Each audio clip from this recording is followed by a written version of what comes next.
Good evening, everyone, and welcome to yet another fun filled, exciting edition of Chapters Live.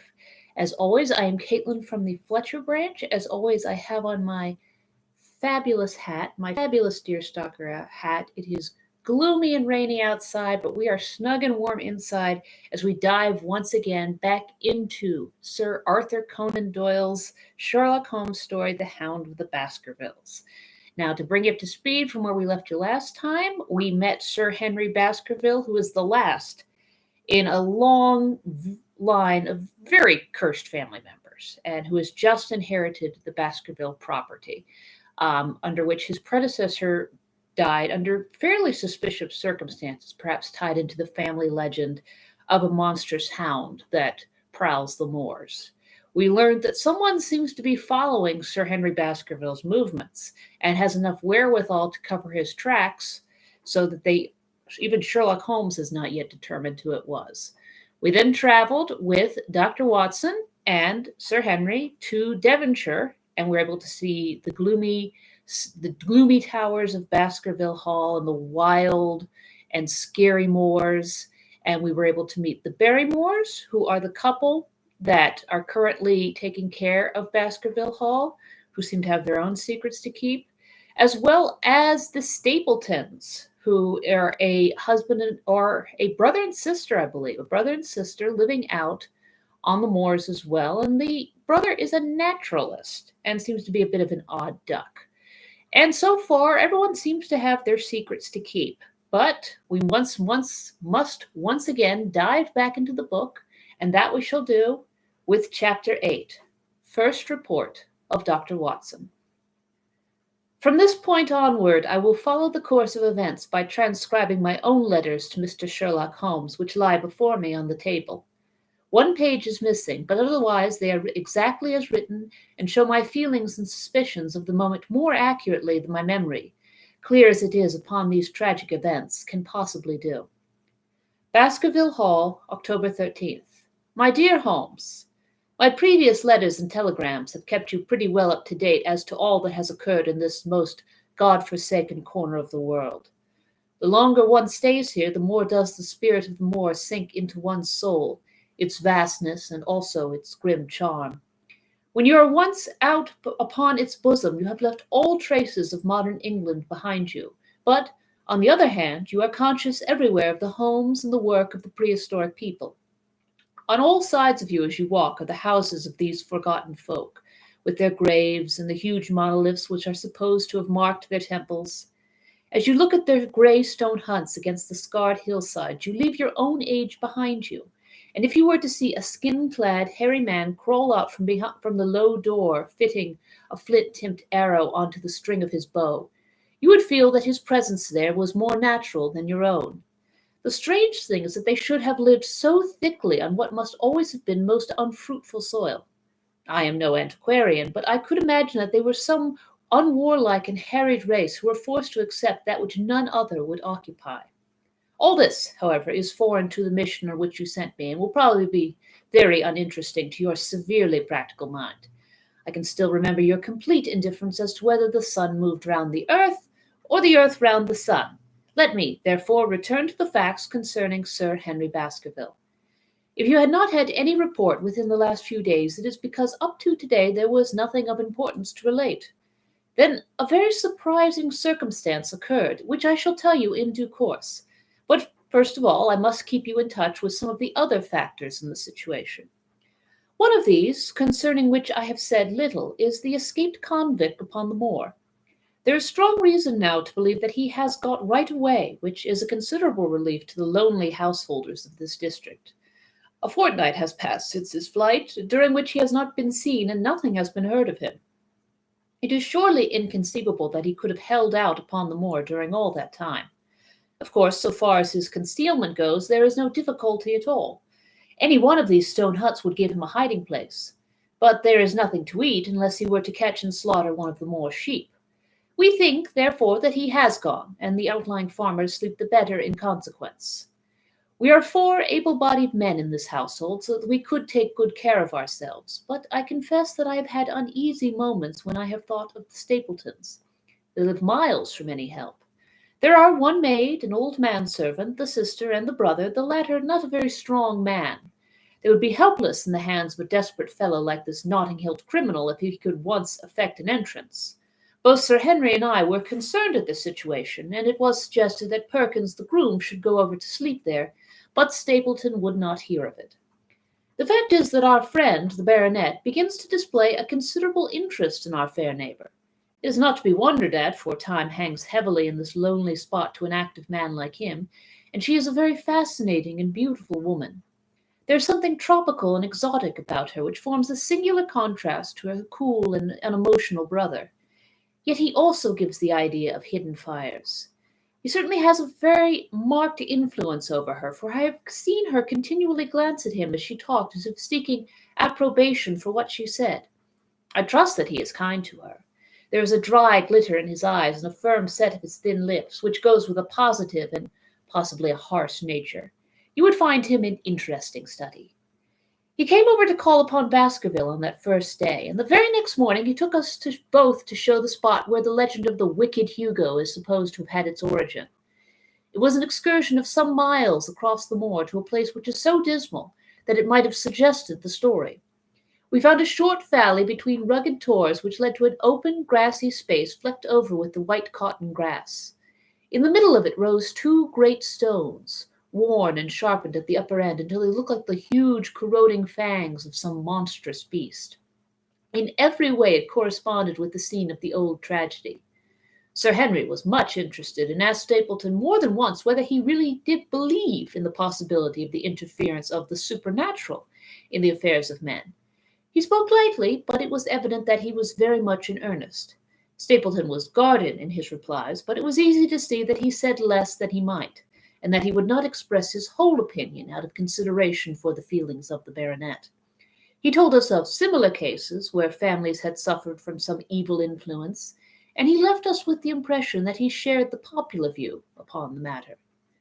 On the way back we stayed for lunch at Merripit House, and it was there that Sir Henry made the acquaintance of Miss Stapleton. From the first moment that he saw her he appeared to be strongly attracted by her, and I am much mistaken if the feeling was not mutual. He referred to her again and again on our walk home, and since then hardly a day has passed that we have not seen something of the brother and sister. They dine here tonight, and there is some talk of our going to them next week. One would imagine that such a match would be very welcome to Stapleton, and yet I have more than once caught a look of the strongest disapprobation in his face when Sir Henry has been paying some attention to his sister. He is much attached to her, no doubt, and would lead a lonely life without her, but it does seem the height of selfishness if you were to stand in the way of her making so brilliant a marriage. Yet I am certain that he does not wish their intimacy to ripen into love, and I have several times observed that he has taken pains to prevent them from being tete-a-tete. By the way, your instructions to me never to allow Sir Henry to go out alone will become very much more onerous if a love affair were to be added to our other difficulties. My popularity would soon suffer if I were to carry out your orders to the letter. The other day, Thursday to be more exact, Dr. Mortimer lunched with us. He has been excavating a barrow at Long Down and has got a prehistoric skull which fills him with great joy. Never was there such a single-minded enthusiast as he. The Stapletons came in afterwards, and the good doctor took us all to the yew alley at Sir Henry's request to show us exactly how everything occurred upon that fatal night. It is a long, dismal walk, the yew alley, between two high walls of clipped hedge, with a narrow band of grass upon either side. At the far end is an old tumble-down summer-house. Halfway down is the moor gate, where the old gentleman left his cigar-ash. It is a white wooden gate with a latch. Beyond it lies the wide moor. I remembered your theory of the affair and tried to picture all that had occurred. As the old man stood there, he saw something coming across the moor, something which terrified him so that he lost his wits and ran until he died of sheer horror and exhaustion. There was the long, gloomy tunnel down which he fled. And from what? A sheepdog of the moor, or a spectral hound, black, silent, and monstrous? Was there a human agency in the matter? Did the pale, watchful Barrymore know more than he cared to say? It was all dim and vague, but always there is the dark shadow of crime behind it. One other neighbor I have met since I wrote last. This is Mr. Frankland of Laughter Hall, who lives some 4 miles to the south of us. He is an elderly man, red-faced, white hairs, and choleric. His passion is for the British law, and he has spent a large fortune in litigation. He fights for the mere pleasure of fighting, and is equally ready to take up either side of a question, so that it is no wonder that he has found it a costly amusement. Sometimes he will shut up a right of way and defy the parish to make him open it. At others he will with his own hands tear down some other man's gate and declare that a path has existed there from time immemorial, defying the owner to prosecute him for trespass. He is learned in old manorial and communal rights, and he applies his knowledge sometimes in favor of the villages of Fernworthy, and sometimes against them, so that he is periodically either carried in triumph down the village street, or else burned in effigy, according to his latest exploit. He is said to have about 7 lawsuits upon his hands at present, which will probably swallow up the remainder of his fortune, and so draw his sting and leave him harmless for the future. Apart from the law, he seems a kindly, good-natured person, and I only mention him because you were particular that I should send some description of the people who surround us. He is curiously employed at present, for being an amateur astronomer, he has an excellent telescope, with which he lies upon the roof of his own house and sweeps the moor all day in the hope of catching a glimpse of the escaped convict. If he would confine his energies to this, all would be well, but there are rumors that he intends to prosecute Dr. Mortimer for opening a grave without the consent of the next of kin, because he dug up the Neolithic skull in the barrow on Long Down. He helps to keep our lives from being monotonous and gives a little comic relief where it is badly needed. And now, having brought you up to date in the escaped convict, the Stapletons, Dr. Mortimer, and Franklin of Laughter Hall, let me end on that which is most important and tell you more about the Barrymores, and especially about the surprising development of last night. First of all, about the test telegram which you sent from London in order to make sure that Barrymore was really here. I have already explained that the testimony of the postmaster shows that the test was worthless, and that we have no proof one way or the other. I told Sir Henry how the matter stood, and he at once, in his downright fashion, had Barrymore up and asked him whether he had received the telegram himself. Barrymore said that he had.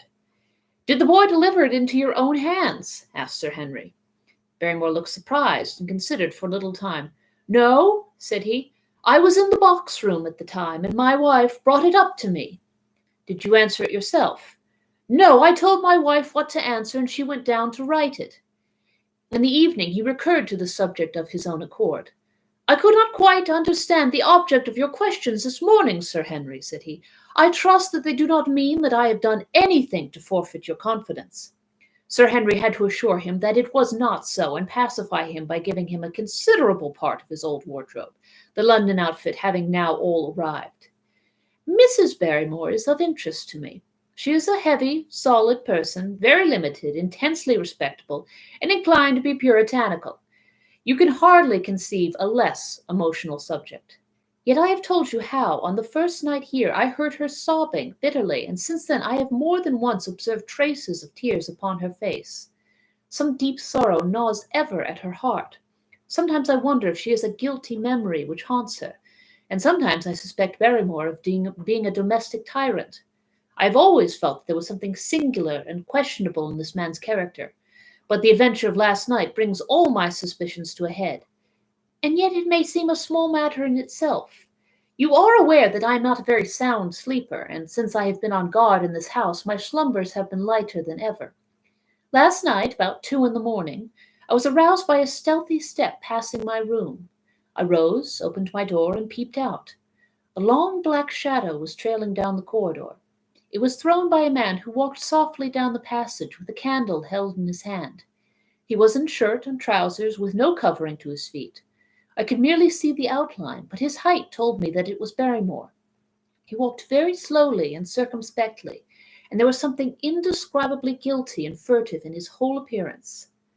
I have told you that the corridor is broken by the balcony which runs round the hall, but that it is resumed upon the further side. I waited until he had passed out of sight, and then I followed him.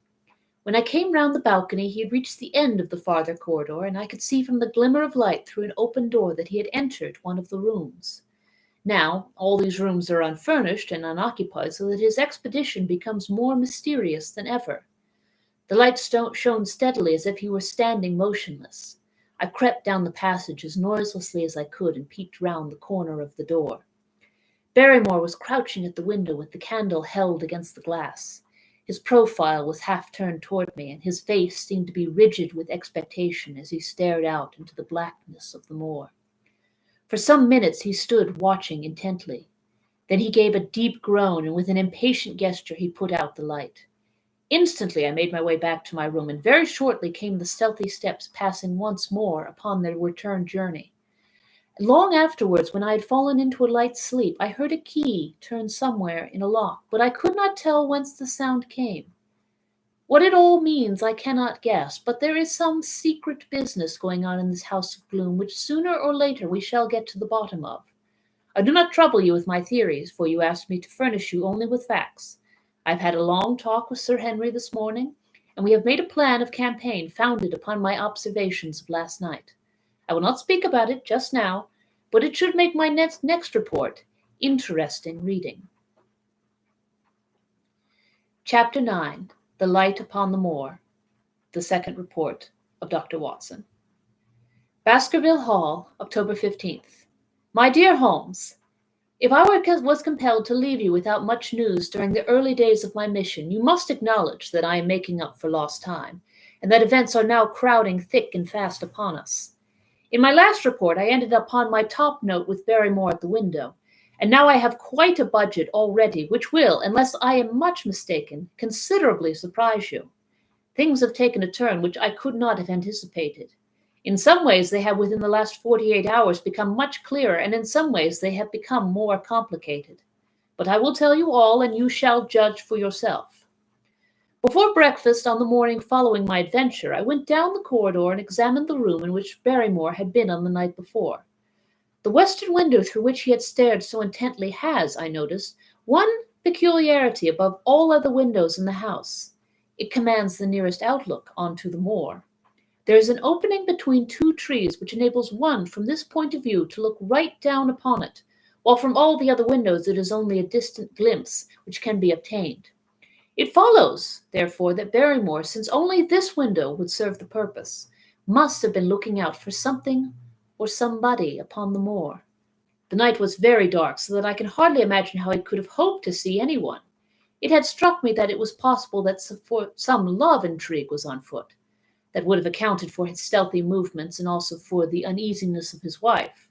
The man is a striking-looking fellow, very well equipped to steal the heart of a country girl, so that this theory seemed to have something to support it. That opening of the door which I had heard after I had returned to my room might mean that he had gone out to keep some clandestine appointment. So I reasoned with myself in the morning, and I tell you the direction of my suspicions, however much the result may have been shown that they were unfounded. But whatever the true explanation of Barrymore's movements might be, I felt that the responsibility of keeping them to myself until I could explain them was more than I could bear. I had an interview with the baronet in his study after breakfast, and I told him all that I had seen. He was less surprised than I had expected. I knew that Barrymore walked about nights, and I had a mind to speak to him about it, said he. 2 or 3 times I have heard his steps in the passage, coming and going, just about the hour you name. Perhaps then he pays a visit every night to that particular window, I suggested. Perhaps he does. If so, we should be able to shadow him and see what it is that what it is that he is after. I wonder what your friend Holmes would do if he were here. I believe he would do exactly as you now suggest, said I. He would follow Barrymore and see what he did.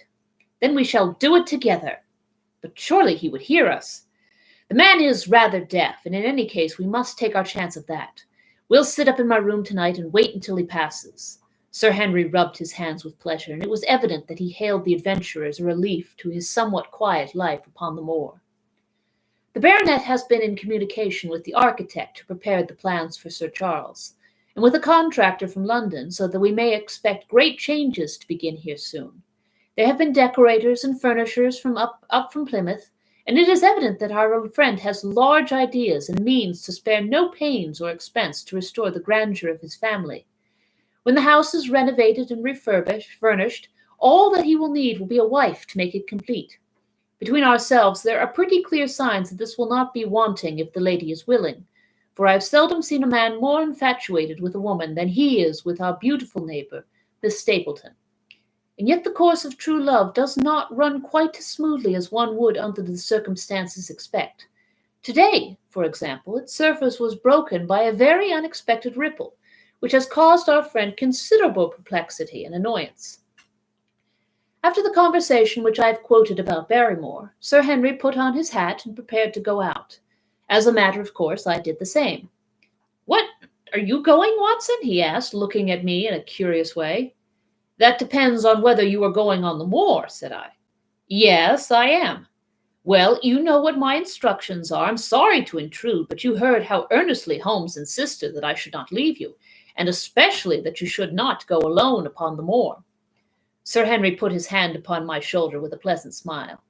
"My dear fellow," said he, "Holmes, with all his wisdom, did not foresee some things which have happened since I have been on the moor. You understand me? I am sure that you are the last man in the world who would wish to be a spoil sport. I must go out alone." It put me in a most awkward position. I was at a loss what to say or what to do, and before I had made up my mind, he picked up his cane and was gone. But when I came to think the matter over, my conscience reproached me bitterly for having on any pretext allowed him to go out of my sight. I imagined what my feelings would be if I had to return to you, and to confess that some misfortune had occurred through my disregard for your instructions. I assure you my cheeks flushed at the very thought. It might not even now be too late to overtake him, so I set off at once in the direction of Merripit House. I hurried along the road at the top of my speed without seeing anything of Sir Henry, until I came to the point where the moor path branches off. There, fearing that perhaps I had come in the wrong direction after all, I mounted a hill from which I could command a view, the same hill which is cut into the dark quarry. Thence I saw him at once. He was on the moor path about a quarter of a mile off, and the lady was by his side who could only be Miss Stapleton. It was clear that there was already an understanding between them, and that they had met by appointment. They were walking slowly along in deep conversation, and I saw her making quick little movements of her hands as if she were very earnest in what she was saying, while he listened intently and once or twice shook his head in strong dissent.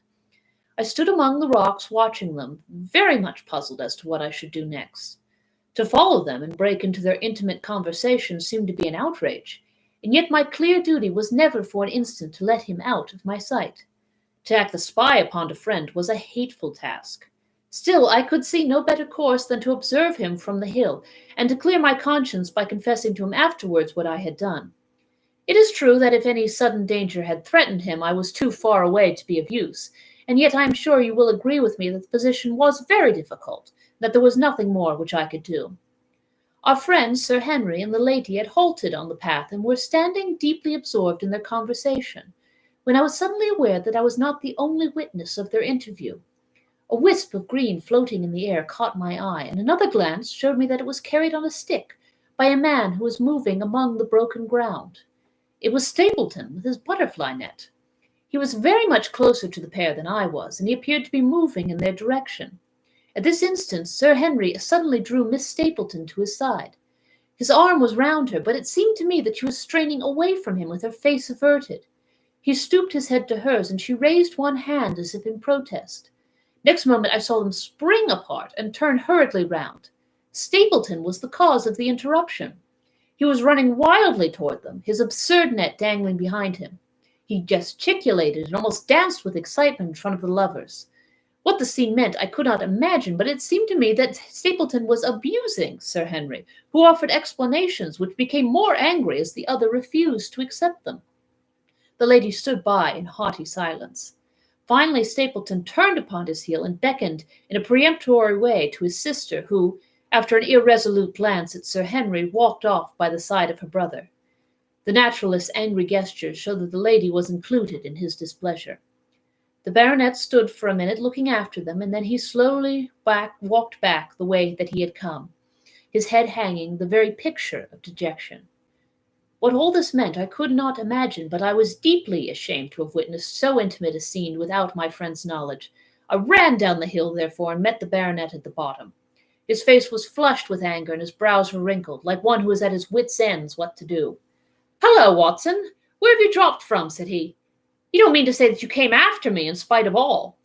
I explained everything to him, how I had found it impossible to remain behind, how I had followed him, and how I had witnessed all that had occurred. For an instant his eyes blazed at me, but my frankness disarmed his anger, and he broke at last into a rather rueful laugh.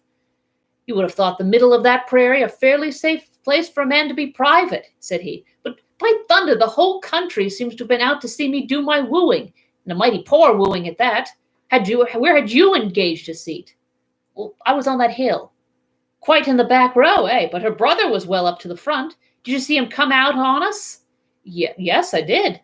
"Did he ever strike you as being crazy, this brother of hers?" "I can't say that I ever did." "I dare say not.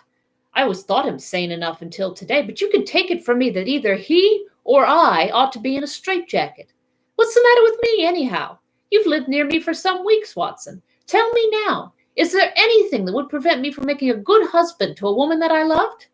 "I should say not. He can't object to my worldly position, so it must be myself that he has his down upon. What is he against me?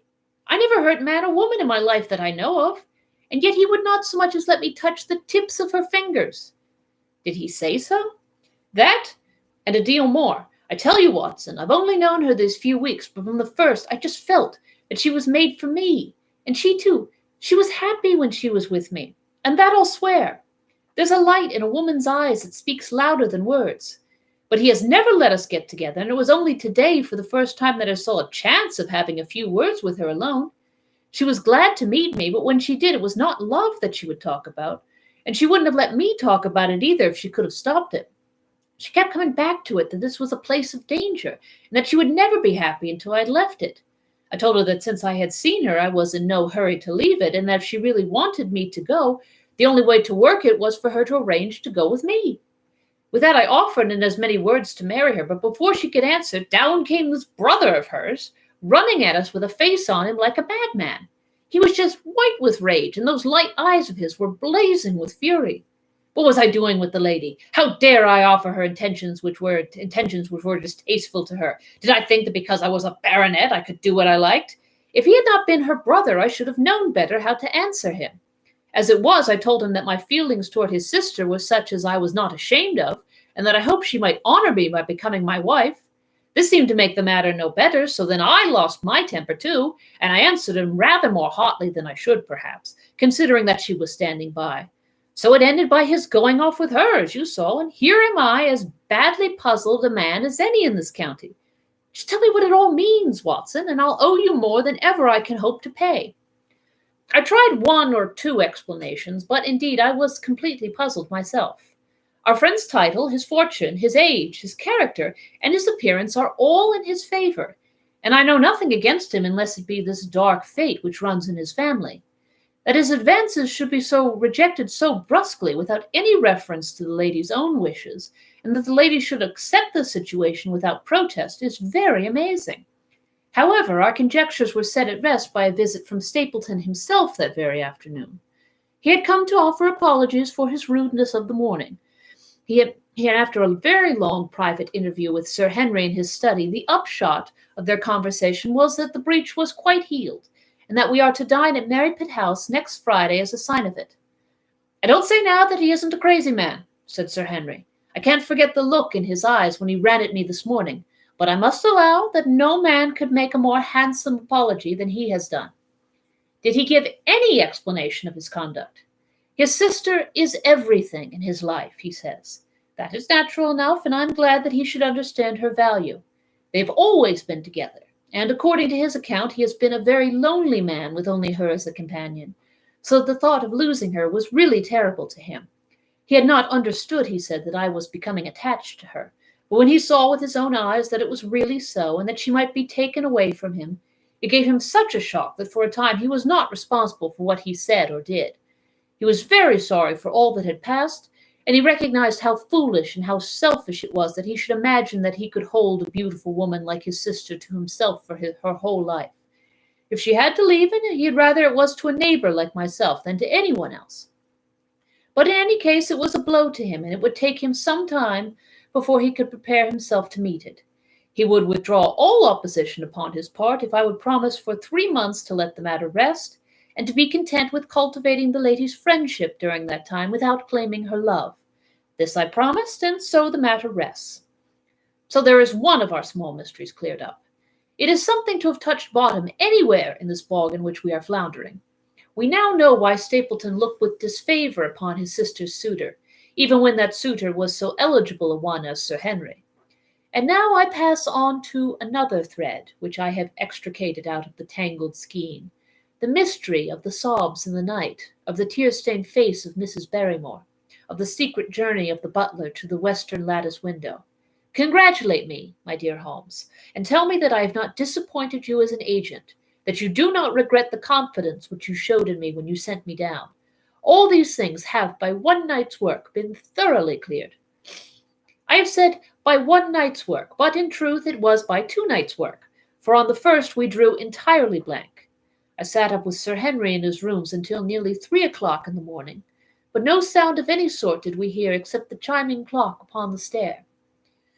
It was a most melancholy vigil, and ended by each of us falling asleep in our chairs. Fortunately, we were not discouraged, and we determined to try again.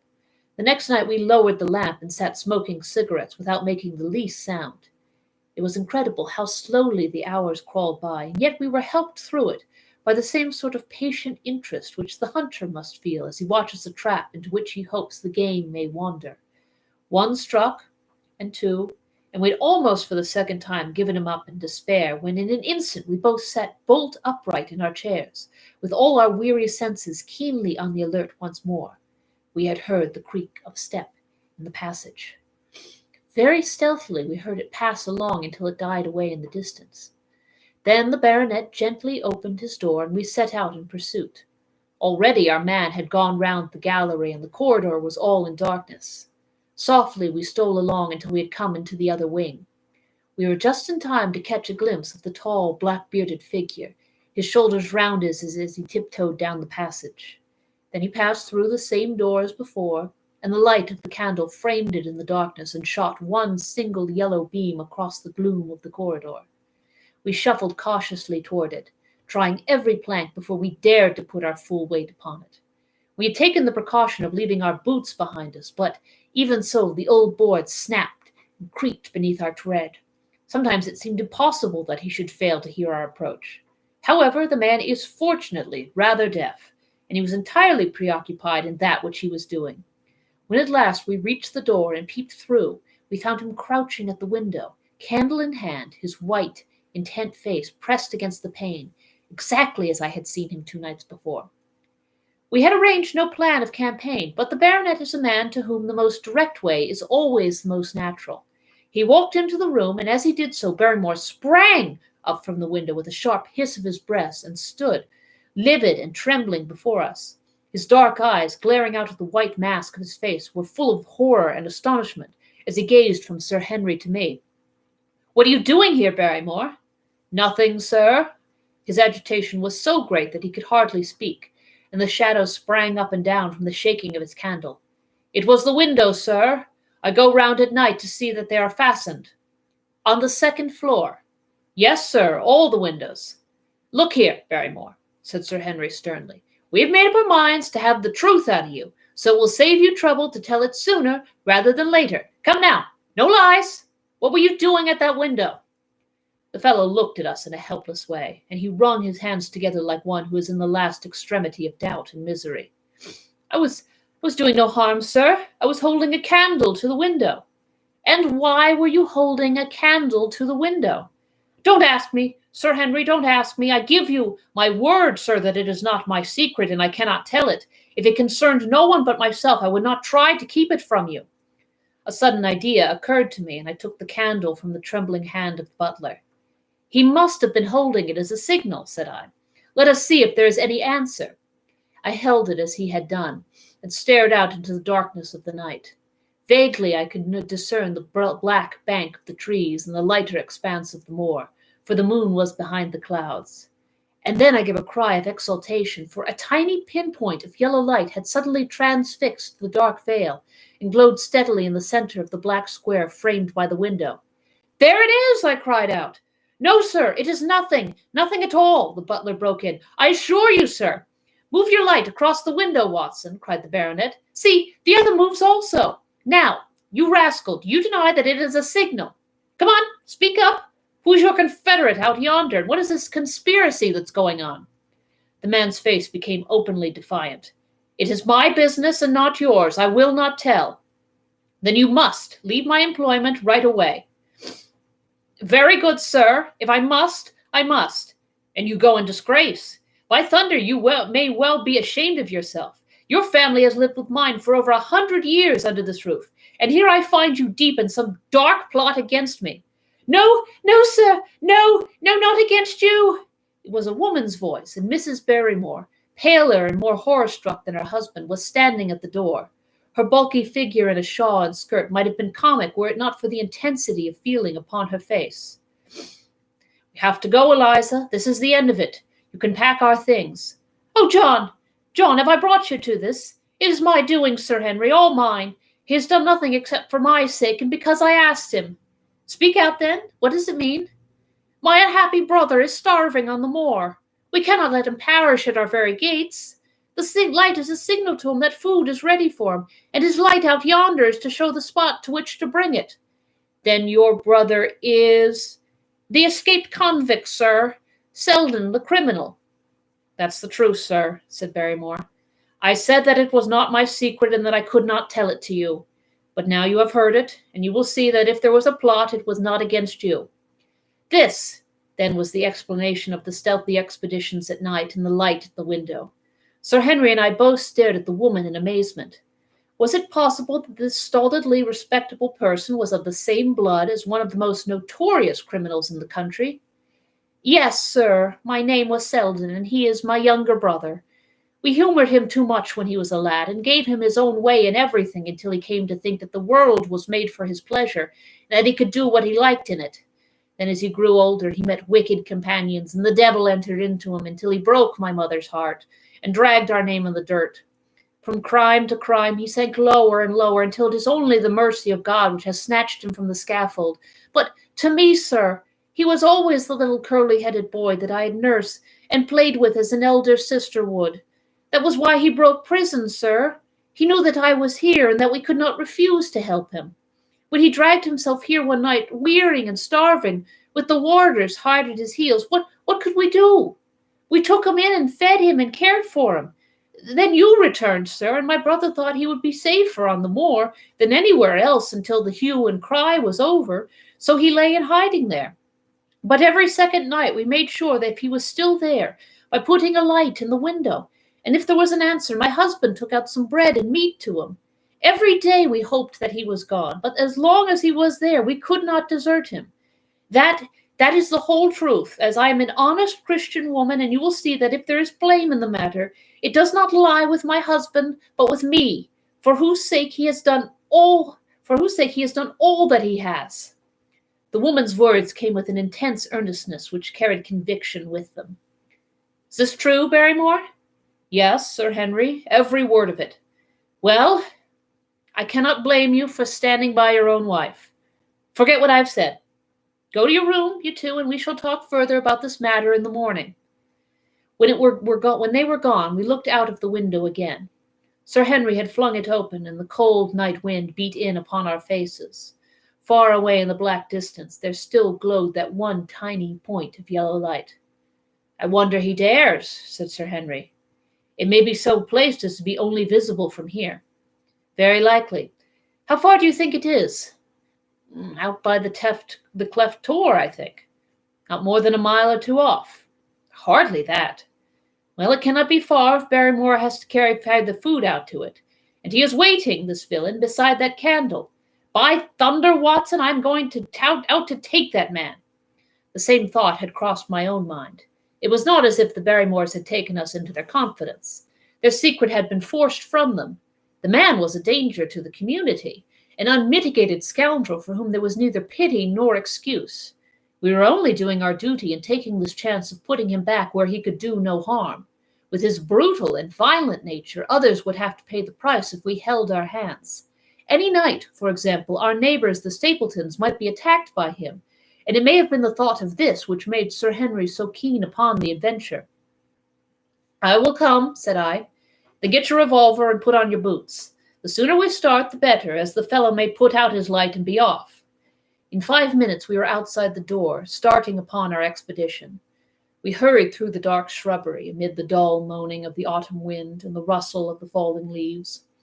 The night air was heavy with the smell of damp and decay. Now and again the moon peeped out for an instant, but clouds were driving over the face of the sky. And just as we came out on the moor, a thin rain began to fall. The light still burned steadily in front. "Are you armed?" I asked. "I have a hunting crop." "We must close in on him rapidly, for he is said to be a desperate fellow.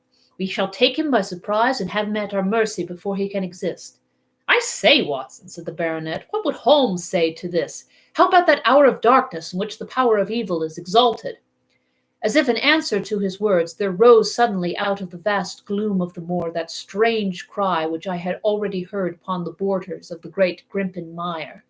It came with the wind through the silence of the night, a long, deep mutter, then a rising howl, and then the sad moan in which it died away. Again and again it sounded, the whole air throbbing with it, strident, wild, and menacing. The baronet caught my sleeve, and his face glimmered white through the darkness. "My God! What's that, Watson?" "I don't know. It's a sound they have upon the moor. I heard it once before." It died away, and an absolute silence closed in upon us. We stood straining our ears, but nothing came. "Watson," said the baronet, "it was the cry of a hound." My blood ran cold in my veins, for there was a break in his voice which told of the sudden horror which had seized him. "What do they call this sound?" he asked. "Who?" "The folk on the countryside." "Oh, they are ignorant people. Why should you mind what they call it?" "Tell me, Watson, what do they say of it?" I hesitated, but could not escape the question. "They say it is the cry of the Hound of the Baskervilles." He groaned and was silent for a few moments. "A hound it was," he said at last, "but it seemed to come from miles away, over yonder, I think. It was hard to say whence it came. It rose and fell with the wind. Isn't that the direction of the great Grimpen mire?" "Yes, it is." "Well, it was up there. Come now, Watson, don't you think yourself that it was the cry of a hound?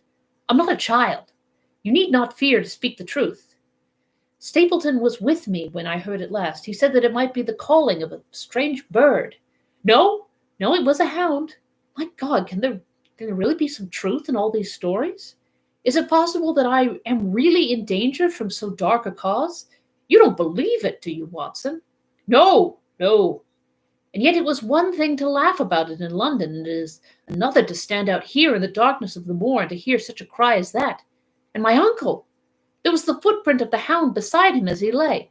It all fits together. I don't think that I'm a coward, Watson, but that sound seemed to freeze my very blood. Feel my hand." It was as cold as a block of marble. "You'll be all right tomorrow. I don't think I'll get that cry out of my head. What do you advise that we do now? Shall we turn back?" "No, by thunder, we have come out to get our man, and we will do it. We after the convict, and a hellhound as likely as not after us. Come on, we'll see it through if all the fiends of that pit were loose upon the moor." We stumbled slowly along in the darkness, with the black loom of the craggy hills around us, and the yellow speck of light burning steadily in front. There is nothing so deceptive as the distance of a light upon a pitch-dark night, and sometimes the glimmer seemed to be far away upon the horizon, and sometimes it might have been within a few yards of us. But at last we could see whence it came, and then we knew that we were indeed very close. A guttering candle was stuck in a crevice of the rocks which flanked it on each side so as to keep the wind from it, and also to prevent it from being visible save in the direction of Baskerville Hall. A boulder of granite concealed our approach, and crouching behind it we gazed over it at the signal light. It was strange to see the single candle burning there in the middle of the moor, with no sign of life near it, just the one straight yellow flame and the gleam of the rock on either side of it. "What shall we do now?" whispered Sir Henry. "Wait here. He must be near his light. Let us see if we can get a glimpse of him." The words were hardly out of my mouth when we both saw him. Over the rocks, in the crevice of which the candle burned, there was thrust out an evil, yellow face, a terrible animal face, all seamed and scored with vile passions. foul with mire, with a bristling beard and hung with matted hair. It might as well belong to one of those old savages who dwell in the burrows on the hillsides.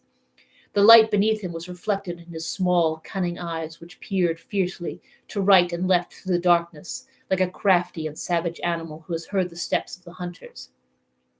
Something had evidently aroused his suspicions. It may have been that Barrymore had some private signal which we had neglected to give, or the fellow may have had some other reason for thinking that all was not well, but I could read his fears upon his wicked face.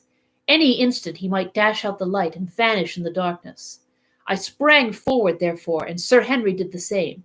At the same moment the convict screamed out a curse at us and hurled a rock which splintered up against the boulder which had sheltered us.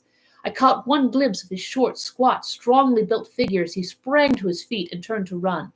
At the same moment, by a lucky chance, the moon broke through the clouds. We rushed over the brow of the hill, and there was our man running with great speed down the other side, springing over the stones on his way with the activity of a mountain goat. A lucky long shot of my revolver might have crippled him, but I brought it only to defend myself if attacked, and not to shoot an unarmed man who was running away. We were both swift runners and in fairly good training, but we soon found that we had no chance of overtaking him. We saw him for a long time in the moonlight until he was only a small speck, running swiftly among the boulders upon the side of a distant hill. We ran and ran till we were completely blown, but the space between us grew ever wider. Finally we stopped and sat panting on two rocks while we watched him disappearing in the distance. And it was at this moment that there occurred a most strange and unexpected thing. We had risen from our rocks and were turning to go home, having abandoned the hopeless chase. The moon was low upon the right, and the jagged pinnacle of a granite tor stood up against the lower curve of its silver disk. There, outlined as black as an ebony statue on that shining background, I saw a figure of a man upon the tor. Do not think that it was a delusion, Holmes. I assure you that I have never in my life seen anything more clearly. As far as I could judge, the figure was that of a tall, thin man. He stood with his legs a little separated, his arms folded, his head bowed, as if he were brooding over that enormous wilderness of peat and granite which lay before him. He might have been the very spirit of that terrible place. It was not the convict. This man was far from the place where the latter had disappeared. Besides, he was a much taller man. With a cry of surprise, I pointed him out to the baronet, but in the instant during which I had turned to grasp his arm, the man was gone. There was a sharp pinnacle of granite still cutting the lower edge of the moon, but its peak bore no trace of that silent and motionless figure. I wished to go in that direction and to search the tor, but it was some distance away. The baronet's nerves were still quivering from that cry, which recalled the dark story of his family, and he was not in the mood for fresh adventures. He had not seen this lonely man upon the tor, and could not feel the thrill which his strange presence and his commanding attitude had given to me. "A warder, no doubt," said he. "The moor's been thick with them since his fellow escaped. Well, perhaps his explanation may be the right one, but I should like to have some further proof of it. Today we mean to communicate to the Princetown people where they should look for their missing man, but it is hard lines that we have not actually had the triumph of bringing him back as our own prisoner. Such are the adventures of last night, and you must acknowledge, my dear Holmes, that I have done you very well in the matter of a report. Much of what I tell you is no doubt quite irrelevant, but still I feel that it is best that I should let you have all the facts, and leave you to select for yourself those which will be of most service to you in helping you to your conclusions. We are certainly making some progress. So far as the Barrymores go, we have found the motive of their actions, and that has cleared up the situation very much. But the moor, with its mysteries and its strange inhabitants, remains as inscrutable as ever. Perhaps in my next I may be able to throw some light upon this also. Best of all would it be if you could come down to us. In any case, you will hear from me again in the course of the next few days. Chapter 10. Extract from the Diary of Dr. Watson. So far, I have been able to quote from the reports which I have forwarded during these early days to Sherlock Holmes. Now, however, I have arrived at a point in my narrative where I am compelled to abandon this method, and to trust once more to my recollections, aided by the diary which I kept at the time. A few extracts from the latter will carry me on to these scenes, which are indelibly fixed in every detail upon my memory. I proceed, then, from the morning which followed our abortive chase of the convict and our other strange experiences upon the moor. October 16th. A dull and foggy day with a drizzle of rain. The house is banked in with rolling clouds, which rise now and then to show the dreary curves of the moor, with thin silver veins upon the sides of the hills, and the distant boulders gleaming where the light strikes upon their wet faces. It is melancholy inside and outside and in. The baronet is in a black reaction after the excitements of the night. I am conscious myself of a weight at my heart and a feeling of impending danger, ever-present danger, which is the more terrible because I am unable to define it. And have I not cause for such a feeling? Consider the long sequence of incidents which have all pointed to some sinister influence which is at work around us. There's the death of the last occupant of the hall, fulfilling so exactly the conditions of the family legend. And there are the repeated reports from peasants of the appearance of a strange creature upon the moor. Twice I have, with my own ears, heard the sound which resembled the distant baying of a hound. It is incredible, impossible, that it should really be outside the ordinary laws of nature. A spectral hound which leaves material footmarks and fills the air with its howling is surely not to be thought of. Stapleton may fall in with such a superstition, and Mortimer also. But if I have one quality upon earth, it is common sense, and nothing will persuade me to believe in such a thing. To do so would be to descend to the level of these poor peasants, who are not content with a mere fiend dog, but must needs describe him with hellfire shooting from his mouth and eyes. Holmes would not listen to such fancies, and I am his agent. But facts are facts, and I have twice heard this crying upon the moor. Suppose there were really some huge hound loose upon it, that would go how far to explain everything. But where could such a hound lie concealed? Where did it get its food? Where did it come from? How was it that no one saw it by day? It must be confessed that the natural explanation offers almost as many difficulties as the other. And always, apart from the hound, there is the fact of the human agency in London, the man in the cab, and the letter which warned Sir Henry against the moor. This, at least, was real, but it might have been the work of a protecting friend as easily as that of an enemy. Where is the friend or enemy now? Has he remained in London, or has he followed us down here? Could he be the stranger whom I saw upon the tor? It is true that I have only had the one glance at him, and yet there are some things to which I am ready to swear. He is no one whom I have seen down here, and I have now met all the neighbors. The figure was far taller than that of Stapleton, far thinner than that of Franklin. Barrymore it might possibly have been, but we had left him behind us, and I'm certain that he could not have followed us. A stranger, then, is still dogging us, just as a stranger dogged us in London. We have never shaken him off. If I could lay my hands upon that man, then, at last, we might find ourselves at the end of all of our difficulties. To this one purpose I must now devote all my energies. My first impulse was to tell Sir Henry all my plans.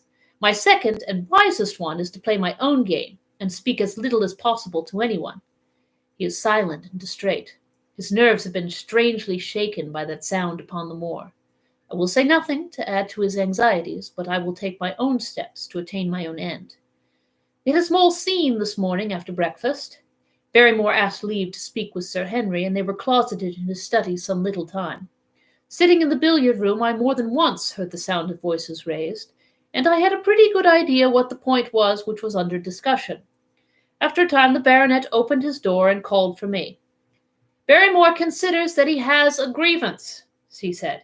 "He thinks that it was unfair on our part to hunt his brother-in-law down when he, of his own free will, had told us the secret." The butler was standing very pale, but very collected before us. "I may have spoken too warmly, sir," said he, "and if I have, I am sure that I beg your pardon. At the same time, I was very much surprised when I heard you two gentlemen coming back this morning and learned that you have been chasing Selden. That poor fellow has enough to fight against without my putting more upon his track." "If you had told us of your own free will, it would have been a different thing," said the baronet. "You only told us, or rather your wife only told us, when it was forced from you and you could not help yourself. I didn't think you would have taken advantage of it, Sir Henry. Indeed I didn't. The man is a public danger. There are lonely houses scattered over the moor, and he is a fellow who would stick at nothing. You only want to get a glimpse of his face to see that. Look at Mr. Stapleton's house, for example, with no one but himself to defend it. There's no safety for anyone until he is under lock and key. He'll break into no house, sir. I give you my solemn word upon that. But he will never trouble anyone in this country again. I assure you, Sir Henry, that in a very few days the necessary arrangements will have been made, and he will be on his way to South America. For God's sake, sir, I beg of you not to let the police know that he's still upon the moor. They have given up the chase there, and he can lie quiet until the ship is ready for him. You can't tell on him without getting my wife and me into trouble. I beg you, sir, to say nothing to the police. What do you say, Watson? I shrugged my shoulders.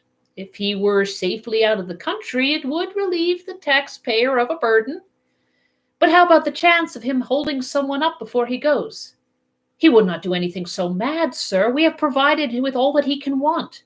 To commit a crime would be to show where he was hiding. That is true, said Sir Henry. Well, Barrymore, God bless you, sir, and thank you from my heart. It would have killed my poor wife had he been taken again. I guess we are aiding and abetting a felony, Watson, but after what we have heard, I don't feel as if I could give the man up, so that there's an end of it. All right, Barrymore, you can go. With a few broken words of gratitude, the man turned, but he hesitated and came back. You've been so kind to us, sir, and I should like to do the best I can for you in return. I know something, Sir Henry, and perhaps I should have said it before, but it was long after the inquest that I found it out. I never breathed a word about it yet to mortal man. It's about poor Sir Charles's death. The baronet were both upon our feet. Do you know how he died? No, sir, I don't know that. What then? I know why he was at the gate at that hour. It was to meet a woman. To meet a woman? He? Yes, sir. And the woman's name?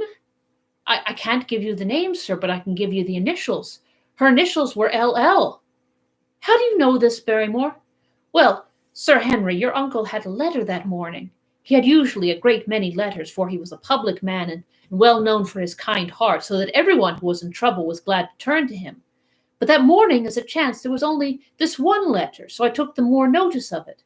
It was from Combe Tracy, and it was addressed in a woman's hand. Well?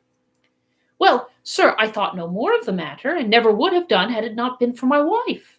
Only a few weeks ago she was cleaning out Sir Charles's study. It had never been touched since his death, and she found the ashes of a burned letter in the back of the grate. The greater part of it was charred to pieces, but one little slip, the end of a page, hung together, and the writing could still be read, though it was grey on a black ground. It seemed to us to be a postscript at the end of a letter, and it said, Please, as you are a gentleman, burn this letter and be at the gate by 10 o'clock. Beneath it were signed the initials L.L. Have you got that slip? No, sir, it crumbled all to bits after we moved it. Had Sir Charles received any other letters in the same writing? Well, sir, I took no particular notice of his letters. I should not have noticed this one, only it happened to come alone. And you have no idea who L.L. is? No, sir, no more than you have. But I expect if we could lay our hands upon that lady, we should know more about Sir Charles's death. I cannot understand, Barrymore, how you came to conceal this important information. Well, sir, it was immediately after that our own trouble came to us. And then again, sir, we were both of us very fond of Sir Charles, as we might be considering all that he has done for us. To rake this up couldn't help our poor master, and it's well to go carefully when there's a lady in the case, even the best of us. You thought it might injure his reputation. Well, sir, I thought no good could come of it. But now you have been kind to us, and I feel as if it would be treating you unfairly not to tell you all that I know about the matter. Very good, Barrymore, you can go. When the butler had left us, Sir Henry turned to me. Well, Watson, what do you think of this new light? It seems to leave the darkness rather blacker than before. So I think, but if we can only trace L.L., it should clear up the whole business. We've gained that much. We know that there is someone who has the facts if we can only find her. What do you think we should do? Let Holmes know all about it at once. It will give him the clue for which he has been seeking. I'm much mistaken if it does not bring him down. I went at once to my room and drew up my report of the morning's conversation for Holmes. It was evident to me that he had been very busy of late, for the notes which I had from Baker Street were few and short, with no comments upon the information which I had supplied, and hardly any reference to my mission. No doubt his blackmailing case is absorbing all of his faculties. And yet this new factor must surely arrest his attention and renew his interest. I wish that he were here. October 17th. All day today the rain poured down, rustling on the ivy and dripping from the eaves. I thought of the convict out upon the bleak, cold, shelterless moor. Poor devil! Whatever his crimes, he has suffered something to atone for them. And then I thought of that other one, the face in the cab, and the figure against the moon. Was he also out in that deluge? The unseen watcher, the man of darkness? In the evening I put on my waterproof, and I walked far upon the sodden moor, full of dark imaginings, the rain beating upon my face and the wind whistling about my ears. God help those who wander into the great mire now, for even the firm uplands are becoming a morass. I found the black tor upon which I had seen the solitary watcher, and from its craggy summit I looked out myself across the melancholy downs. Rain squalls drifted across their russet face, and the heavy, slate-colored clouds hung low over the landscape, trailing in gray wreaths down the sides of the fantastic hills. In the distant hollow on the left, half hidden by the mist, the two thin towers of Baskerville Hall rose above the trees. They were the only signs of human life which I could see, save only those prehistoric huts which lay thickly upon the slopes of the hills. Nowhere was there any trace of that lonely man who I had seen on the same spot 2 nights before. As I walked back, I was overtaken by Dr. Mortimer driving in his dog-cart over a rough moorland track which led from the outlying farmhouse of Foulmire. He has been very attentive to us, and hardly a day has passed that he has not called at the hall to see how we were getting on. He insisted upon my climbing into his dog-cart, and he gave me a lift homeward. I found him much troubled over the disappearance of his little spaniel. It had wandered on to the moor and had never come back. I gave him such consolation as I might, but I thought of the pony on the Grimpen Mire, and I do not fancy that he will see his little dog again. By the way, Mortimer, as we jolted along the rough road, I suppose there are few people living within driving distance of this whom you do not know? Hardly any, I think. Can you, then, tell me the name of any woman whose initials are LL? He thought for a few minutes. No, said he. There are a few gypsies and laboring folk for whom I can't answer, but among the farmers and gentry there is no one whose initials are those. Wait a bit, though, he added after a pause. There is Laura Lyons. Her initials are LL, but she lives in Coombe Tracy. Well, who's she? I asked. Well, she's Franklin's daughter. What? Franklin the old crank? Exactly. She married an artist named Lyons, who came sketching on the moor. He proved to be a blackguard and deserted her. The fault, from what I hear, may not have been entirely on one side. Her father refused to have anything to do with her because she had married without his consent, and perhaps for 1 or 2 other reasons as well. So, between the old sinner and the young one, the girl has had a pretty bad time. How does she live? I fancy old Franklin allows her a pittance, but it cannot be more, for his own affairs are considerably involved. Whatever she may have deserved, one could not allow her to go helplessly to the bad. Her story got about, and several of the people here did something to enable her to earn an honest living. Stapleton did for one, and Sir Charles for another. I gave a trifle myself. It was to set her up in a typewriting business. He wanted to know the object of my inquiries, but I managed to satisfy his curiosity without telling him too much. For there's no reason why we should take anyone into our confidence.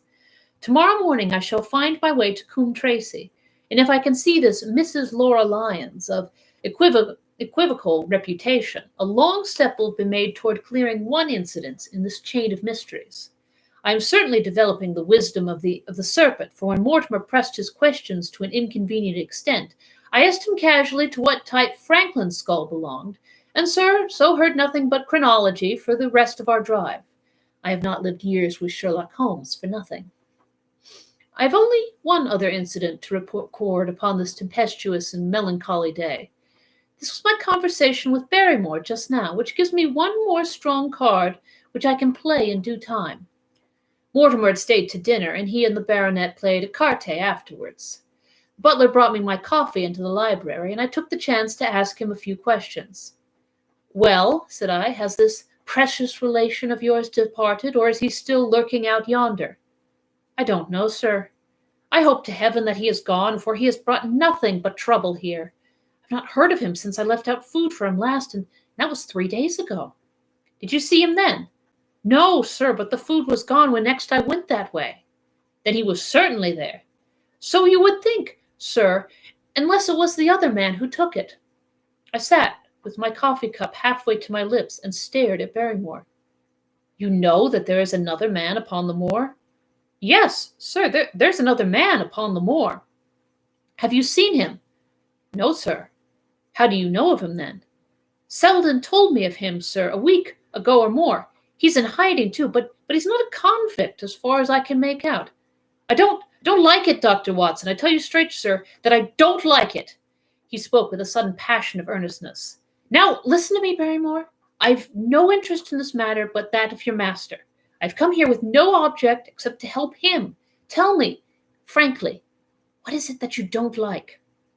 Barrymore hesitated for a moment, as if he regretted his outburst or found it difficult to express his own feelings in words. It's all these goings-on, sir," he cried at last, waving his hand toward the rain-lashed window which faced the moor. "There's foul play somewhere, and there's black villainy brewing, to that I'll swear. Very glad I should be, sir, to see Sir Henry on his way back to London again." "But what is it that alarms you?" "Look at Sir Charles's death. That was bad enough for all that the coroner said.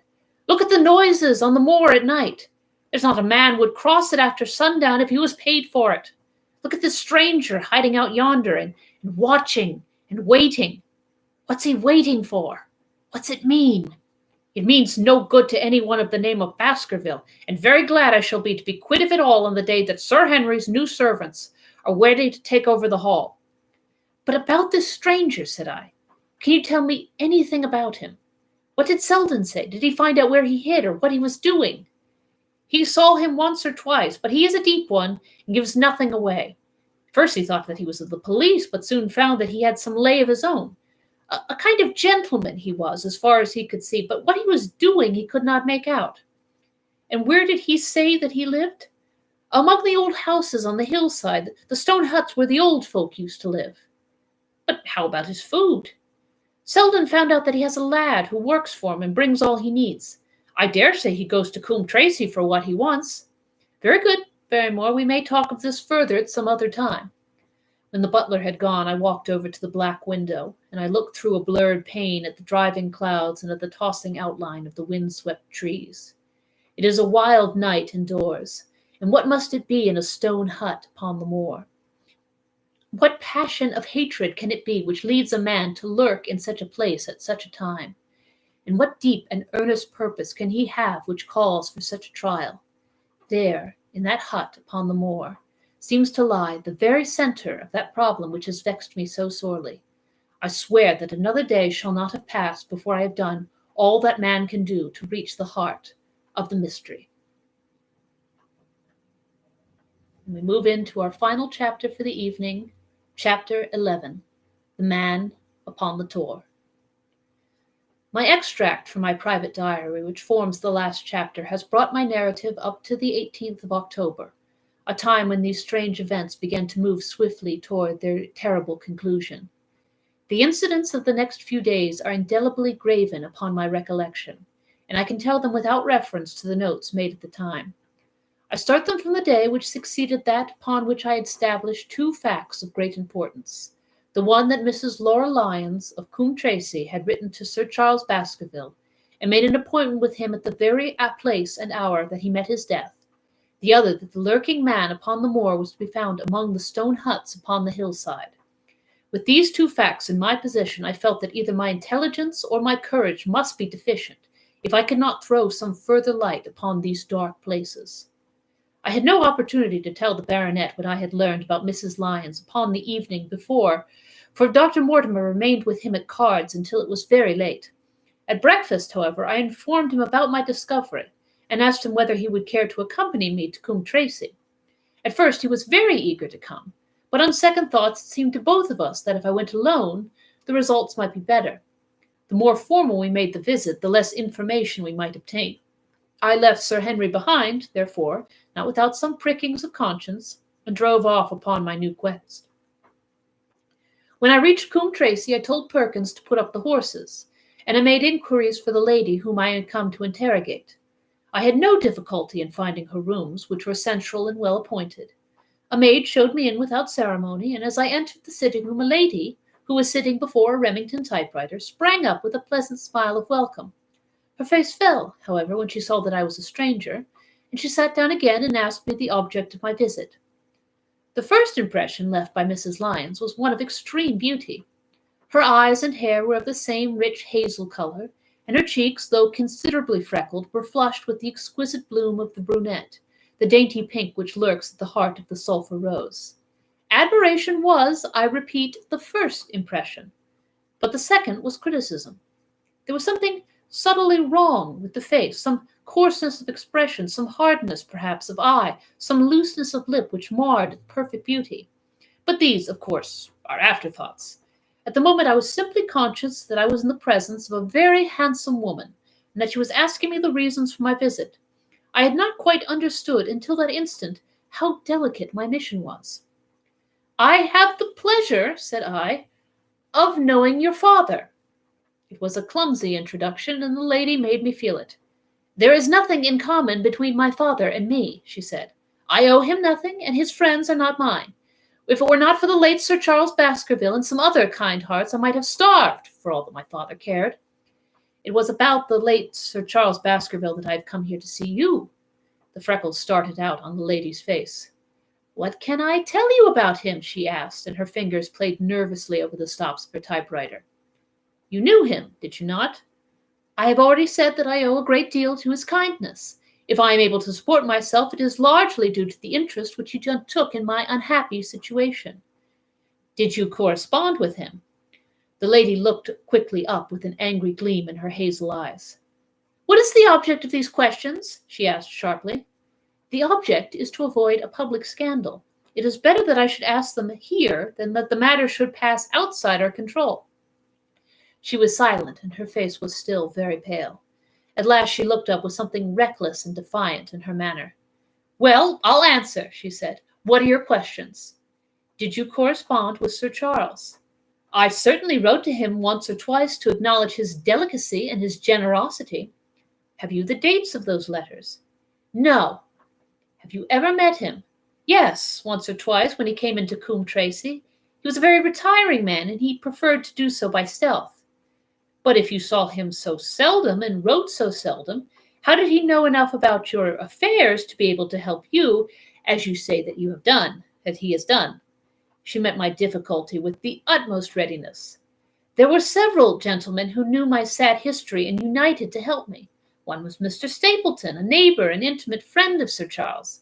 He was exceedingly kind, and it was through him that Sir Charles learned about my affairs. I knew already that Sir Charles Baskerville had made Stapleton his almoner upon several occasions, so the lady's statement bore the impress of truth upon it. "Did you ever write to Sir Charles asking him to meet you?" I continued. Mrs. Lyons flushed with anger again. "Really, sir, this is a very extraordinary question." "I'm sorry, madam, but I must repeat it." "Then I answer, certainly not." "Not on the very day of Sir Charles's death?" The flush had faded in an instant, and the deathly face was before me. Her dry lips could not speak the no which I saw rather than heard. "Surely your memory deceives you," said I. "I could even quote a passage of your letter. It ran, 'Please, please, as you are a gentleman, burn this letter and be at the gate by 10 o'clock. I thought that she had fainted, but she recovered herself by a supreme effort. "Is there no such thing as a gentleman?" she gasped. "You do Sir Charles an injustice. He did burn the letter, but sometimes a letter may be legible even when burned. You acknowledge now that you wrote it?" "Yes, I did write it," she cried, pouring out her soul in a torrent of words. "I did write it. Why should I deny it? I have no reason to be ashamed of it. I wished him to help me. I believed that if I had an interview, I could gain his help, so I asked him to meet me." "But why at such an hour?" "Because I had only just learned that he was going to London next day and might be away for months. There were reasons why I could not get there earlier." "But why a rendezvous in the garden instead of a visit to the house?" Do you think a woman could go alone at that hour to a bachelor's house? Well, what happened when you did get there? I never went. Mrs. Lyons! No, I swear to you on all I hold sacred. I never went. Something intervened to prevent my going. What was that? That? As a private matter, I cannot tell it. You acknowledge that you made an appointment with Sir Charles at the very hour and place at which he met his death, but you deny that you kept the appointment. That is the truth. Again and again I cross-questioned her, but I could never get past that point. Mrs. Lyons, said I, as I rose from this long and inconclusive interview, you are taking a very great responsibility and putting yourself in a very false position by not making an absolutely clean breast of all that you know. If I have to call on the aid of the police, you will find out how seriously you are compromised. If your position is innocent, why did you in the first instance deny having written to Sir Charles upon that date? Because I feared that some false conclusion might be drawn from it and I might find myself involved in a scandal. And why were you so pressing that Sir Charles should destroy your letter? If you have read the letter, you will know. I did not say that I had read all the letter. You quoted some of it. I quoted the postscript. The letter had, as I said, been burned, and it was not all legible. I ask you again why it was that you were so pressing that Sir Charles should destroy this letter which he received on the day of his death. The matter is a very private one. The more reason why you should avoid a public investigation. I will tell you then. If you have heard anything of my unhappy history, you will know that I made a rash marriage and had reason to regret it. I have heard so much. My life has been one incessant persecution from a husband whom I abhor. The law is on his side, and every day I am faced by the possibility that he may force me to live with him. At the time that I wrote this letter to Sir Charles, I had learned that there was a prospect of my regaining my freedom if certain expenses could be met. It meant everything to me. Peace of mind, happiness, self-respect, everything. I knew Sir Charles's generosity, and I thought if he heard the story from my own lips, he would help me. Then how is it that you did not go? Because I received help in the interval from another source. Why then did you not write to Sir Charles and explain this?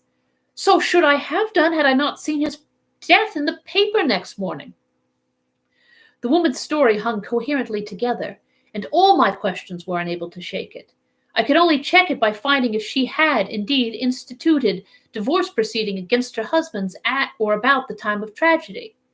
It was unlikely that she would dare to say she had not been to Baskerville Hall if she had been, for a trap would be necessary to take her there, and could not have returned to Coombe Tracey until the early hours of the morning. Such an excursion could not be kept secret. The probability was, therefore, that she was telling the truth, or at least a part of the truth. I came away baffled and disheartened. Once again I had reached that dead wall which seemed to be built across every path by which I tried to get at the object of my mission. And yet the more I thought of the lady's face and of her manner, the more I felt that something was being held back from me. Why should she turn so pale?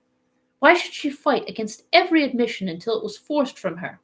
Why should she have been so reticent at the time of the tragedy? Surely the explanation of all this could not be as innocent as she would have me believe.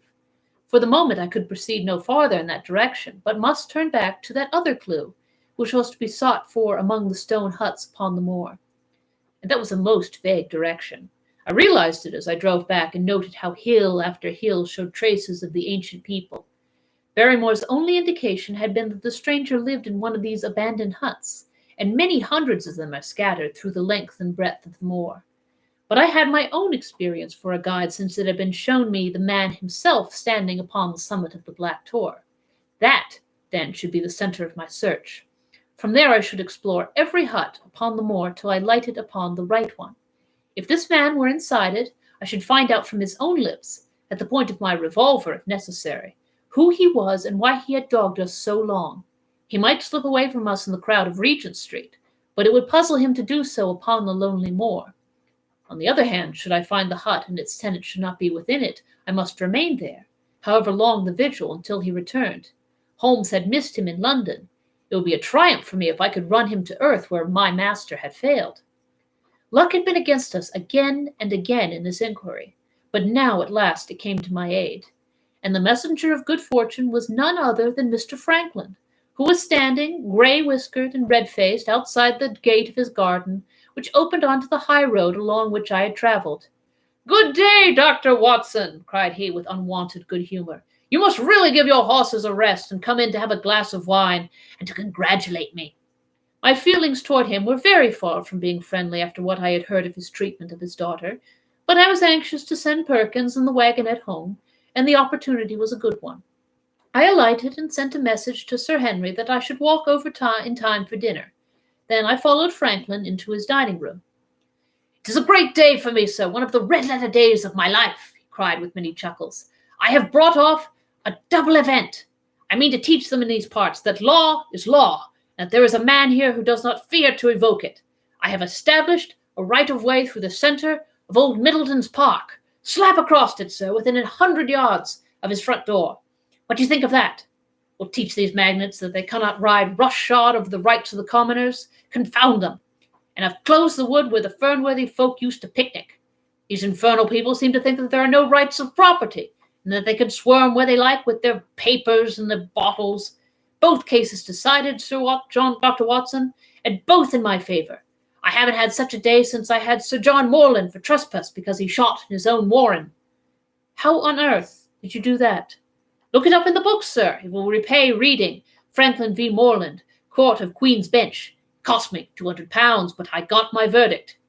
Did it do you any good?" "None, sir, none. I am proud to say that I had no interest in the matter. I act entirely from a sense of public duty. I have no doubt, for example, that the Fernworthy people will burn me in effigy tonight. I told the police last time they did it that they should stop these disgraceful exhibitions. The county constabulary is in a scandalous state, sir, and it has not afforded me the protection to which I am entitled. The case of Franklin v. Regina will bring the matter before the attention of the public. I told them that they would have occasion to regret their treatment of me, and already my words have come true." "How so?" I asked. The old man put on a very knowing expression. "Because I could tell them what they are dying to know, but nothing would induce me to help the rascals anyway." I had been casting round for some excuse by which I could get away from his gossip, but now I began to wish to hear more of it. I had seen enough of the contrary nature of the old sinner to understand that any strong sign of interest would be the surest way to stop his confidences. "Some poaching case, no doubt," said I with an indifferent manner. "Ha, my boy, very much more important matter than that. What about that convict on the moor?" I stared. You don't mean that you know where he is?" "I may not know exactly where he is, but I'm quite sure that I could help the police to lay their hands on him. Has it never struck you that the way to catch that man was to find out where he got his food and so trace it to him?" He certainly seemed to be getting uncomfortably near the truth. "No doubt," said I, but how do you know that he is anywhere upon the moor?" "I know it, because I have seen with my own eyes the messenger who takes him his food." My heart sank for Barrymore. It was a serious thing to be in the power of this spiteful old busybody. But his next remark took a weight from my mind. "You'll be surprised to hear that his food is taken to him by a child. I see him every day through my telescope upon the roof. He passes along the same path at the same hour, and to whom should he be going except to the convict?" Here was luck indeed. And yet I suppressed all appearance of interest. A child! Barrymore had said that our unknown was supplied by a boy. It was on his track, and not the convict's, that Franklin had stumbled. If I could get his knowledge, it might save me a long and weary hunt. But incredulity and indifference were evidently my strongest cards. I should say it was much more likely that it was the son of one of the moorland shepherds taking out his father's dinner. The least appearance of opposition struck fire out of the old autocrat. His eyes looked malignantly at me, and his grey whiskers bristled like those of an angry cat. "Indeed, sir," said he, pointing out over the wide, stretching moor. "Do you see the black tor over yonder? Well, do you see the low hill beyond with the thorn bush upon it? It is the stoniest part of the whole moor. Is that the place where a shepherd would be likely to take his station? Your suggestion, sir, is a most absurd one." I meekly answered that I had spoken without knowing all the facts. My submission pleased him and led him to further confidences. "You may be sure, sir, that I have very good grounds before I come to an opinion. I've seen the boy again and again with his bundle. Every day, and sometimes twice a day, I've been able, but But wait a minute, Dr. Watson. Do my eyes deceive me, or is there at the present moment something moving upon that hillside? It was several miles off, but I could distinctly see a small dark dot against the dull green and grey. "Come, sir, come!" cried Franklin, rushing upstairs. "You will see with your own eyes and judge for yourself." The telescope, a formidable instrument mounted upon a tripod, stood upon the flat leads of the house. Franklin clapped his eye to it and gave a cry of satisfaction. "Quick, Dr. Watson, quick, before he passes over the hill!" There he was, sure enough, a small urchin with a little bundle upon his shoulder, toiling slowly up the hill. When he reached the crest, I saw the ragged, uncouth figure outlined for an instant against the cold blue sky. He looked round him with a furtive and stealthy air, as one who dreads pursuit. Then he vanished over the hill. "Well, am I right? Certainly there is a boy who seems to have some secret errand. And what the errand is even a county constable could guess. But not one word shall they have from me, and I bind you to secrecy also, Dr. Watson. Not a word, you understand?" "Just as you wish. They have treated me shamefully, shamefully. When the facts come out in Franklin v. Regina, I would venture to think that a thrill of indignation will run through the country. Nothing would induce me to help the police in any way. For all they cared, it might have been me, instead of my effigy which these rascals burned at the stake. Surely you are not going. You will help me to empty the decanter in honor of this great occasion." But I resisted all his solicitations and succeeded in dissuading him from his announced intention of walking home with me. I kept the road as long as his eye was on me, and then I struck off across the moor and made for the stony hill over which the boy had disappeared. Everything was working in my favor, and I swore that it should not be through lack of energy or perseverance that I should miss the chance which fortune had thrown in my way. The sun was already sinking when I reached the summit of the hill, and the long slopes beneath me were all golden green on one side and grey shadow on the other.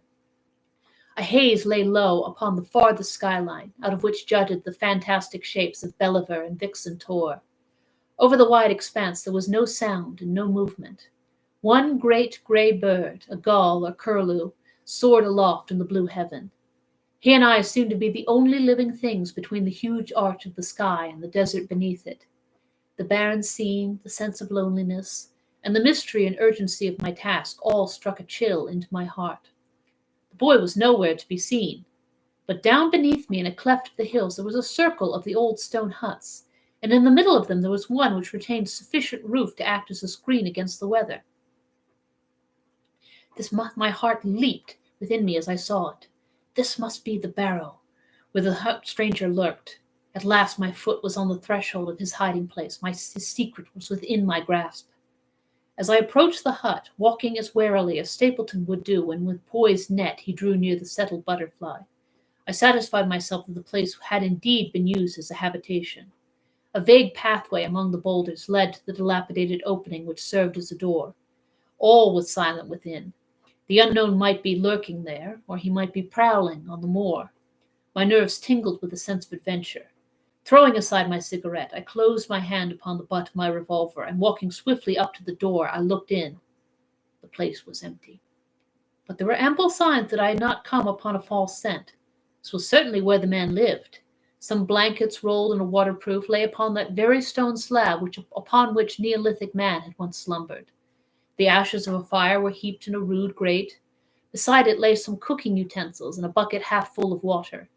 A litter of empty tins showed that the place had been occupied for some time, and I saw, as my eyes became accustomed to the checkered light, a pannikin and a half-full bottle of spirits standing in the corner. In the middle of the hut, a flat stone served the purpose of a table, and upon this stood a small cloth bundle, the same, no doubt, which I had seen through the telescope upon the shoulder of the boy. It contained a loaf of bread, a tinned tongue, and 2 tins of preserved peaches.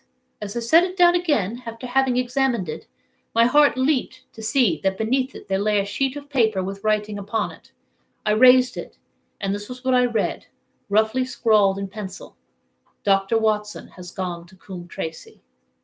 For a minute I stood there with the paper in my hands, thinking out the meaning of this curt message.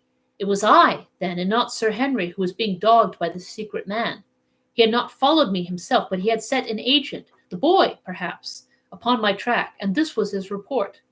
Possibly I had taken no steps since I had been upon the moor which had not been observed and reported.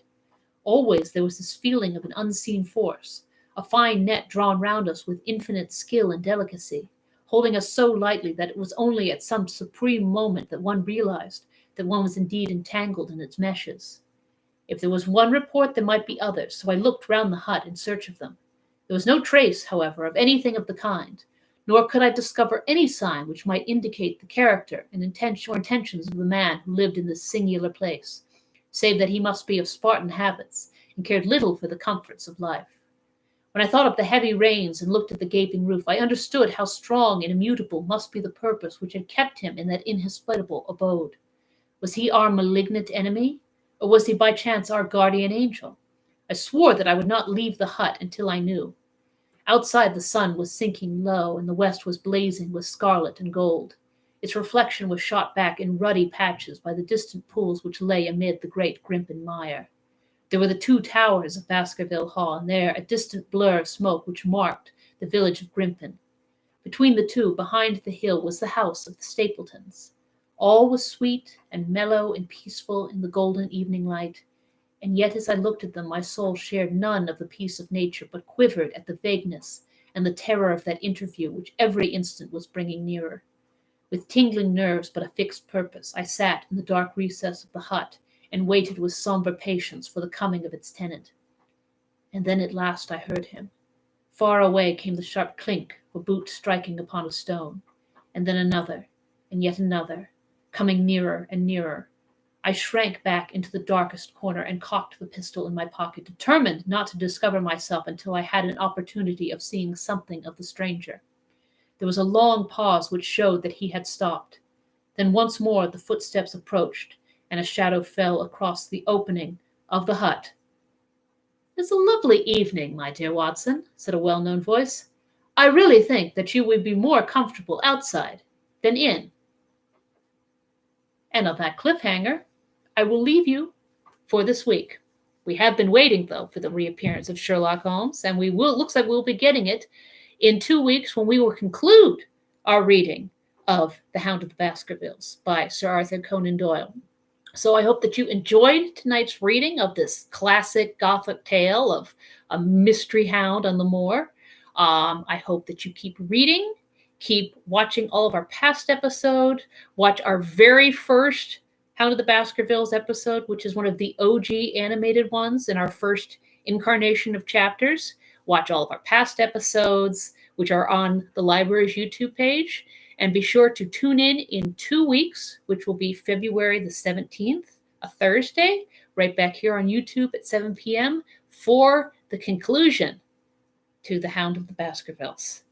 I hope that you all have a pleasant evening. I will see you on February 17th at 7 p.m. right here on the YouTube live stream. Bye.